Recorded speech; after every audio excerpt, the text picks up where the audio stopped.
বর্তমান সময়ে কেন 1% লোক আপনার ফ্রিল্যান্সিংয়ে সফল সেটার প্রশ্ন সবারই থাকে। তো এই সময়টাতে আপনার ফ্রিল্যান্সিংয়ে স্ট্রাগল করছে না এমন কেউ নেই। আজকে আমি আপনাদেরকে বলবো কেন ওই 1% লোক সফল এবং কেন আপনারা নিজেরা সফল হতে পারছেন না।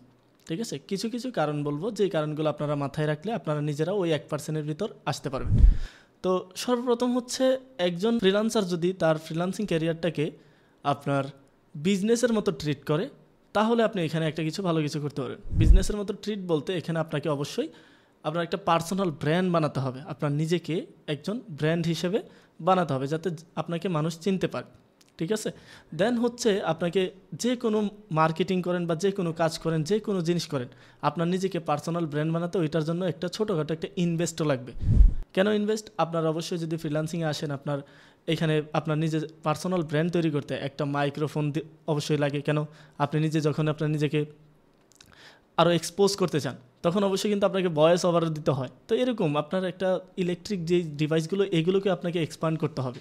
আপনাকে নিজেকে পার্সোনাল ব্র্যান্ড তৈরি করতে হবে। আপনাকে এই ফ্রিল্যান্সিংটাকে একটা বিজনেস হিসেবে ট্রিট করতে হবে।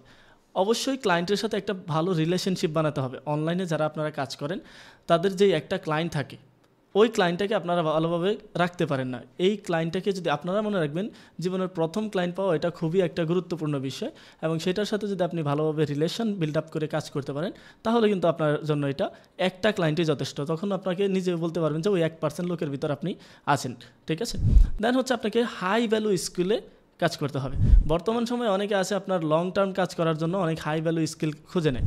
তো লং টার্ম কাজ করার জন্য যদি আপনি কখনও হাই ভ্যালু স্কিল খুঁজে না পান, বা আপনি ওইটার উপর যদি কাজ না করেন, তাহলে আপনি ওই 1%-এর ভিতর থাকতে পারবেন না। তো সর্বপ্রথম আমি বলিনি, এখানে অনেক স্কিল আছে বর্তমানে। এখন আছে Shopify store management, business management, then আছে ইউটিউব এসইও, ভিডিও মার্কেটিং। এগুলো হচ্ছে টপ হাই স্কিল। দেন হচ্ছে আপনার ওয়েবসাইট ডেভেলপমেন্ট আছে, আপনার যেগুলো জাভা স্ক্রিপ্ট, আপনার তারপর রিয়েক্ট, এগুলো দিয়ে।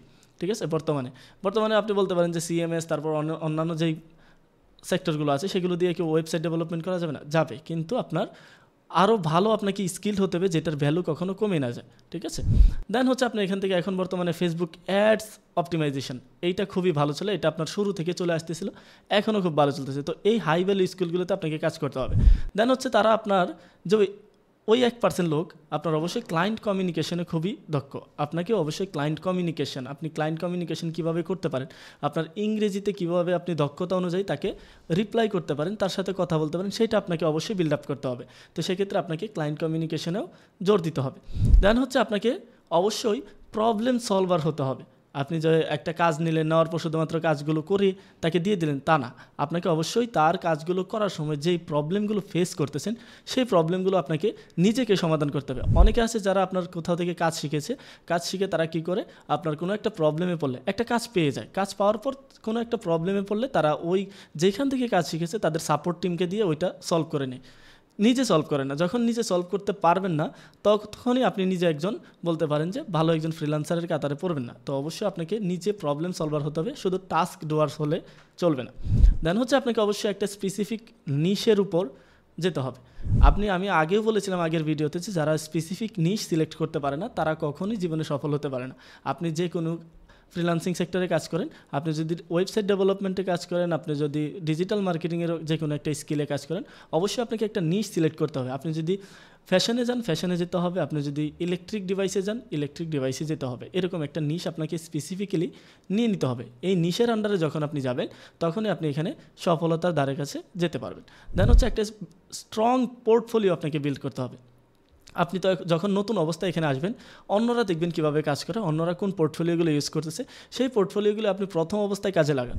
আপনি যখন আস্তে আস্তে কাজ পাওয়া শুরু করবেন, তখন তার সাথে আপনি সবসময় কানেক্টেড থাকবেন। আপনি তাকে কী রেজাল্ট দিচ্ছেন, আপনার রেজাল্টগুলো কীভাবে সে প্রায়োরিটি দিচ্ছে, সেগুলো আপনি ফোকাস করবেন। আপনি সেগুলো স্ক্রিনশট আকারে রাখবেন। আপনি সেগুলো আপনার একটা ওয়েবসাইট তৈরি করলেন, আপনার একটা পার্সোনাল ওয়েবসাইট তৈরি করলেন। ওই পার্সোনাল ওয়েবসাইটে আপনি এগুলো আপলোড করে রাখলেন। আপনি এগুলো আপনার নিজস্ব যে সোশ্যাল মিডিয়াগুলো আছে সেগুলোতে আপলোড করে রাখলেন। এটাও আপনার একটা স্ট্রং পোর্টফোলিও হিসেবে কাজ করবে। দেন হচ্ছে আপনাকে অবশ্যই প্রাইজিং এবং রেট, আপনার যে চার্জ আছে প্রাইজিং রেট, সেইটাও আপনাকে অবশ্যই মানতে হবে। কারণ দেখেন আপনি মার্কেটে কেমন প্রাইস চলতেছে, আবার ফাইবার আপওয়ার্কে কেমন প্রাইস চলতেছে, সেটাও আপনাকে দেখতে হবে। সবসময় আপনার এটা মাথায় রাখতে হবে। আপনি যখন একটা ক্লায়েন্টের সাথে কমিউনিকেশন করবেন, তখন যদি তাকে যদি একটা ভুল প্রাইস বলে দেন বা আপনি যদি একটা হাই প্রাইস বলে দেন, তখন কিন্তু সে আপনার সাথে কাজে আর থাকবে না। তো সেক্ষেত্রে আপনাকে অবশ্যই মার্কেট অ্যানালাইজ করে প্রাইজিংয়ের ক্ষেত্রে আপনাকে একটু সচল হতে হবে। দেন হচ্ছে আপনাকে নেটওয়ার্ক এবং লেভারেজ রেফারেলসের ভিতরে আপনাকে থাকতে হবে। আপনি একটা নেটওয়ার্ক বিল্ড করেন। অবশ্যই যখন আপনি একটা কাজ করবেন, যে কোনো স্কিলে কাজ করবেন, সবার সাথে নেটওয়ার্কিংয়ের মাধ্যমে বিল্ড হতে থাকেন। আপনার যখন আপনাকে মানুষ জানবে, আপনি যখন কাজ করতেছেন, যখন আপনাকে মানুষ জানবে, আপনার একটা স্ট্রং নেটওয়ার্ক তৈরি হবে, তখন আপনাকে রেফার করবে একজন।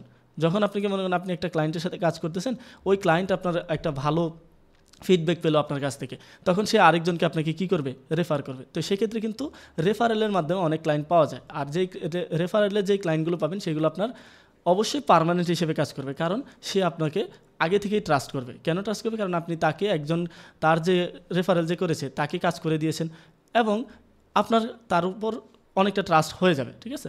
দেন হচ্ছে আপনাকে অবশ্যই টেকনোলজি এবং টুলসের প্রতি মনোযোগী হতে হবে। বর্তমান সময়ে এআই হচ্ছে আপনার একটা বড় টেকনোলজি, যেটা আপনি যদি ইউজ করতে পারেন, আপনার অনেকটা এআই টুলস আছে, যেই এআই টুলসগুলো যদি আপনি মনে রাখতে পারেন, যেগুলো আপনার সময় এবং আপনার কাজকে খুবই গতিতে নিয়ে যাবে, সেটাও আপনাকে মানতে হবে। ঠিক আছে। তো আপনি সবসময় ইন্টারনেটে দেখবেন যে আপনি সবসময় সব কিছু ফাইন্ড আউট করবেন যে কোনগুলো আমার কাজের জন্য গুরুত্বপূর্ণ, কোন এআই টুলসগুলো আমাকে ভালো একটা ফিডব্যাক দিচ্ছে, সেগুলো আপনাকে অবশ্যই জানতে হবে। তো এই রুলসগুলো যদি আপনি ফলো করতে পারেন, এই রুলসগুলো যদি আপনি মানতে পারেন, আপনিও ওই 1% ফ্রিল্যান্সিংয়ের যেই অপশনটা আছে সেটাতে থাকতে পারবেন। তো অবশ্যই আপনাকে এগুলো মানতে হবে। এগুলো যদি মেনে আপনি কাজ করতে পারেন, ইনশাআল্লাহ আপনিও ভালো করতে পারবেন এই সেক্টরে ইনশাআল্লাহ। তো ভালো থাকবেন সবাই। আবার নতুন কোনো ভিডিওতে দেখা হবে আপনাদের সাথে।